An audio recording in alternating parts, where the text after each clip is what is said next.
Hello বন্ধুরা, আমি সৈকত চলে এসেছি আবার একটা নতুন ভিডিও নিয়ে। আর আজকে আমার বিষয় হচ্ছে ট্রেলার রিভিউ। তো আজকে একটা বাংলা ট্রেলার দেখলাম, আজকে নয় কাল রাতেই দেখলাম। সেই ট্রেলার রিভিউটা হচ্ছে বেঙ্গলি আপকামিং ফিল্ম, যেখানে ডাইরেকশন করেছেন জিৎ চক্রবর্তী। তো আমি জিৎ চক্রবর্তী নামটা আগে কোনোদিন শুনিনি, প্রথমবার শুনছি। তো আমাদের ইয়াস ইয়াস দাশগুপ্তার প্রোডাকশনের সিনেমা। আমার মনে হয় এটা দ্বিতীয় সিনেমা হতে পারে, আমি জানি না এর আগে ফিল্ম করেছে কিনা। তবে প্রথম সিনেমাটা করেছিল মাস ওরিয়েন্টেড, এটা একটা ফ্যামিলি ড্রামা ওরিয়েন্টেড ফিল্ম করেছে। তো বাংলা সিনেমাতে ফ্যামিলি ড্রামা ফিল্ম খুব চলে, এটার ব্যাপারে কোনো সন্দেহ নেই। কারণ দেবের প্রজাপতি দেখি বা টনিক দেখি, সেগুলো কিন্তু মেগা হিট হয়েছে। হ্যাঁ, সাধারণ গল্প হলেও।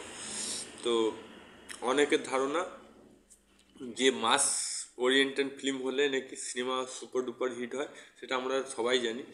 হয়তো খুব বেশি মাস করতে হবে, নাহলে যদি ক্লাস করতে হয় তো ফ্যামিলি ড্রামাতে ভালো করে ক্লাস করতে হবে, ক্লাস ওরিয়েন্টেড ফিল্ম করতে হবে। তো এই গল্পটা আমার কিন্তু ভালোই লেগেছে, মিথ্যা কথা বলবো না। গল্পটা খুব সুন্দর চয়েস করেছে ইয়াশ দাশগুপ্তা, যে এই ধরনের গল্প আমাদের জানা দরকার। কারণ প্রত্যেক কোনো না কোনো বাড়িতে এরকম কেউ মানসিক রোগী থাকে, অভিভাবক।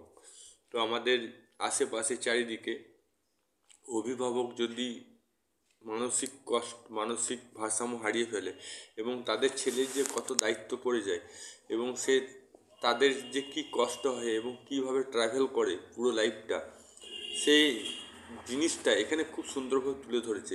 বাড়ির অভিভাবক যদি যে শাসন করে, যে ছেলের দিকে মানুষ করে, সেখানে যদি অভিভাবকই পাগল হয়ে যায় এবং তাকেও মানুষ করে তার ছেলেরা, এবং সেই অভিভাবকদের মানুষ করতে করতে